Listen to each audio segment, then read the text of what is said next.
Hello అండి, అందరికీ welcome back to my channel lucky vlogs. Friends, ఈరోజు మార్నింగ్ నుంచి వ్లాగ్ అయితే తెలియదు. సో ఈవినింగ్ అయితే తీస్తున్నాను అనమాట. ఇప్పుడు టైం వచ్చేసి 7 అవుతుంది. జస్ట్ ఇప్పుడే నేను ఇంకా సామాన్లన్నీ క్లీన్ చేసేసి ఇలా పెట్టేశాను. ఈరోజు మా లక్కీ కొంచెం యాక్టివ్గా ఉన్నాడు అనమాట. ఇంకా అల్లరి అయితే మామూలుగా చేయట్లేదు. సో అల్లరి చేస్తుంటేనే నాకు చాలా హ్యాపీగా ఉంది. ఎందుకంటే రోజు డల్గా ఉంటుంటే చాలా బాధ వేసేది, కానీ ఈరోజు చాలా యాక్టివ్గా ఉన్నాడు.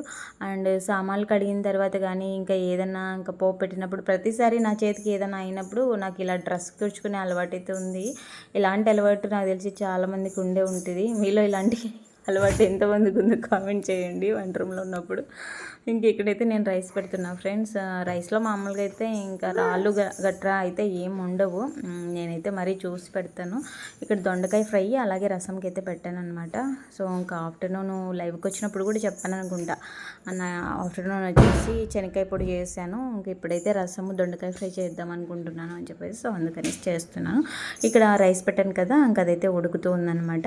ఇంకా ఆలోపు నేను ఇంకా అన్ని తిరగవాతకైతే రెడీ చేసుకుందామని చెప్పి ఆనియన్ అయితే కట్ చేసుకుంటున్నాను. పెద్ద ఆనియన్ కట్ చేసినానంటే మళ్ళీ అందులో మిగిలిపోతుంది, ఓన్లీ రసానికే కదా, అందుకనేసి చిన్నదైతే తీసుకున్నాను అనమాట. ఫైనల్గా ఇంకా పోపుకంతా అన్నీ ఇలా రెడీ చేసి పెట్టుకున్నాను. రసంలోకి లైట్గా చిన్న పచ్చిమిర్చి ఒకటి కానీ రెండు కానీ కట్ చేసి వేస్తే టేస్ట్ అనేది చాలా బాగుంటుంది ఫ్రెండ్స్. ఎప్పుడైనా అలా వేయకపోతే ట్రై చేయండి. ఇంక ఇక్కడైతే దొండకాయ సిమ్లో పెట్టి మరీ వేయించుతున్నాను. హై ఫ్లేమ్లో పెట్టినప్పుడు తొందరగా మాడిపోతుంది అనమాట. ఇంకా అలాగే రసం కూడా ఉడికిపోయింది కాబట్టి రసాన్ని అయితే ఇంకా ఇలాగా మెదుపుతున్నాను అనమాట, పప్పు గీత తీసుకొని. ఇక నేను ఇలా రసం నీళ్ళు వంచుతూ ఉంటే స్వీటీ వీడియో షూట్ చేస్తుంది. నేను ఇక్కడి వరకే చాలా అని చెప్పాను. అయితే ఇంకా కొద్దిసేపు తీసానులే మమ్మీ అని చెప్పి స్వీటీనే తీసిందనమాట. ఇంక అక్కడ నుంచి కనిపించలేదు అంటుంటే నేను ఇంక ఇటు సైడ్ వచ్చి స్వీటీ అని చెప్పి చెప్తున్నాను. సో నేనైతే క్లాత్ పట్టుకోకుండా ఇంకా అలాగే పట్టుకునేసరికి నాకు కొంచెం చెయ్యి అనేది కాలింది. అసలే మనం వీక్, అందుకనేసి ఇక్కడైతే మెదుపుతున్నా ఫ్రెండ్స్. ఓన్లీ నేను మామూలుగా అయితే మిరియాల రసం ఏదైనా చేద్దామంటే ఇంకా ముందే మా ఇంట్లో గ్యాస్ స్టవ్లో అది ఇది అంటుంటాడు మా ఆయన. మళ్ళీ ఇంకా తర్వాత బాబు ఇంకా ఎక్కువ ఘాటుగా ఉంటే తినర్లే అని చెప్పేసి ఓన్లీ టమోటా అలాగే చింతపండు మాత్రమే ఉడికించాను అనమాట. మిరియాల రసం అయితే చాలా బాగుంటుంది, అయితే వేయలేదు. అయితే ఇక్కడ ఇంకా నేను దొండకాయలకి ఇలా శనగకాయ పప్పులు అలాగే ఇంకా శనగబ్యాళ్ళు కూడా లైట్గా వేస్తున్నా. ఇందులో నేను కొంచెం ఆయిల్ అనేది ఎక్కువ వేస్తాను. ఇలా అంతా సపరేట్ చేసి మిడిల్లో అయితే వేస్తాను అనమాట. ఇందులోనే ఇంక ఈ శనగకాయ పప్పులు వేయించిన తర్వాత మళ్ళీ దొండకాయ ఒకటి అయితే బాగుండేదండి, ఇలా శనగకాయ పప్పులు యాడ్ చేసుకుంటేనే టేస్ట్ బాగుంటుంది అనమాట.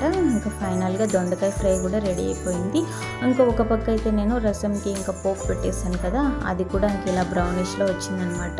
ఇంక ఇప్పుడైతే రసంకి మొత్తం అన్నీ వేస్తున్నాను. ఇంక ఇందులో వచ్చేసి పసుపు లైట్గా కారం పొడి ఇంకా అలాగే ఉప్పు రసం పొడి అయితే వేసానండి. ఇంక ఇక్కడైతే దొండకాయ రెడీ అయిపోయింది. ముందైతే అన్నాను కదా రెడీ అయిందని, అప్పటికి బాగా వేగింది అనమాట. ఇంక ఇప్పుడు శనగకాయ పప్పులు కూడా వేగేసరికి ఇందులోకి వచ్చేసి ఆఫ్టర్నూన్ దంచాను కదా శనగిత్తనాల పొడి, అది లైట్గా కారం పొడి అయితే వేసాను.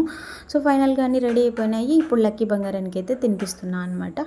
సో ఇది ఫ్రెండ్స్ ఈరోజుటి వ్లాగ్. ఫస్ట్ టైం ఛానల్ చూస్తున్నట్లయితే please like and share, comment, subscribe. మీతో అయితే చాలా విషయాలు షేర్ చేసుకుందాం అనుకున్నాను మార్నింగ్ నుంచి, అయితే వీడియో తీయడానికి అయితే కుదరలేదు ఫ్రెండ్స్.